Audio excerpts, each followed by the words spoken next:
ایک دوسرے کو عزت دو، برداشت کرو۔ میرے نبی نے فرمایا بہترین مسلمان وہ ہے جو بیوی سے اچھا سلوک کرتا ہو، اور بیوی سے فرمایا میری شریعت میں سجدہ ہوتا تو بیوی سے کہتا خامد کو سجدہ کر۔ بہترین صدقہ اولاد کی تربیت ہے۔ پورا گھر میرے نبی نے نقشہ، ہر ایک کی قیمت بتائی۔ ماں تیرے قدموں تلے جنت، کاش میری ماں زندہ ہوتی، تم دیکھتے میں کیا کرتا، میں عشاء کی نماز کے مصلی پر ہوتا، میں سورۃ فاتحہ پڑھ رہا تھا، ادھر سے آواز آتی میری ماں کی محمد، تو میں نماز توڑ کے کہتا لبیک اماں جان۔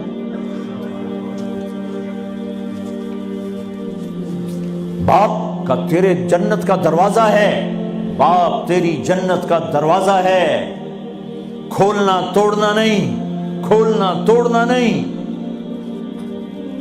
توڑ دیا تو جنت میں نہ جا سکو گے۔ سب سے بہترین مسلمان جو بیوی سے اچھا سلوک کرے، سب سے بہترین عورت جو اپنے خامند کی منشا کو دیکھے۔ پھر آپ نے ایک عجب بات فرمائی جو معاشرے میں بہت بوجھ بنتا ہے جس کا، ہاں بھائی تمہیں ایسا صدقہ بتاؤں جس سے بڑھ کے کوئی صدقہ نہیں، تمہیں ایسا صدقہ بتاؤں جس سے بڑھ کے کوئی صدقہ نہیں۔ انہوں نے کہا جی کیا؟ کہا الابنۃ المردودہ، جس کی بیٹی کو طلاق ہو گئی یا بیوہ ہو گئی اور گھر واپس آ گئی ماں باپ کے، یا ماں باپ نہیں ہے تو بھائی ہیں، وہ ایک بوجھ بنتی ہے ماں باپ پر بھی، اور بھائی تو ویسے ہی باغی ہو جاتے ہیں۔ میرے نبی نے فرمایا اس بچی پہ خرچ کرنا کائنات کا سب سے افضل صدقہ ہے۔ گھر، ایک گھر کیسے چلتا ہے؟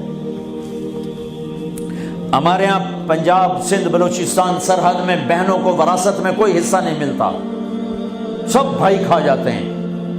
میرے نبی نے فرمایا جس کو اللہ نے 2 بہنیں دیں اس نے ان کا حق ادا کیا، شادی کی حق ادا کیا۔ ماں باپ کی وراثت میں سے ہوتا ہے، اگر میں نے کوئی خود کمایا ہے اس میں بہنوں کا حق نہیں، ماں باپ سے اگر 1 روپیہ بھی آیا ہے تقسیم کیا جائے گا۔ جس نے بہنوں کا حق ادا کیا، شادی کی حق ادا کیا، اس پہ جنت واجب ہو گئی۔ جس کو اللہ نے 3 بیٹیاں دی اس نے ان کی ڈولی اٹھائی، وہ جنت میں میرے ساتھ یوں ہوگا۔ ایک بولے اگر 2 ہوں، کہ جس نے 2 بیٹیوں کی شادی کی وہ بھی ایسے ہوگا۔ اللہ بھلا کرے۔ ایک صحابی کا کہ جس کی 1 ہو، کہ جس کی 1 ہے، اگر اس نے اس کو عزت سے رخصت کیا تو وہ بھی میرے ساتھ ایسے ہی ہوگا۔ پھر کئی بچیوں کو طلاق پڑی ہے کہ اس کو بیٹا نہیں ہوتا۔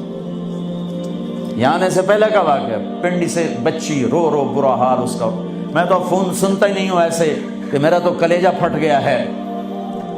ہے کہنے لگی کہ سسرال نے کہا تھا بیٹی ہوئی تو طلاق دے دیں۔ میں نے کہا اس میں میرا کیا قصور ہے، اور بیٹی ہی ہوئی اور مجھے طلاق پڑ گئی، اور میں گھر آ گئی 22 سال کی عمر میں۔ بیٹی دینے والا اللہ اور ظلم کرنے والا سسرال۔ میرے نبی کو اللہ نے بیٹے دے کے اٹھا لیے، قاسم اٹھا لیے، عبداللہ اٹھا لیے، ابراہیم اٹھا لیے۔ 4 بیٹیاں دی، 3 زندگی میں اٹھا لی، زینب، ام کلثوم، رقیہ، تینوں آنکھوں کے سامنے چلی گئیں۔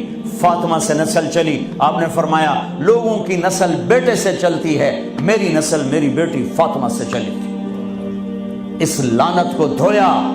عورت کا کیا قصور ہے اگر اس بیچاری کو بچیاں ہو رہی؟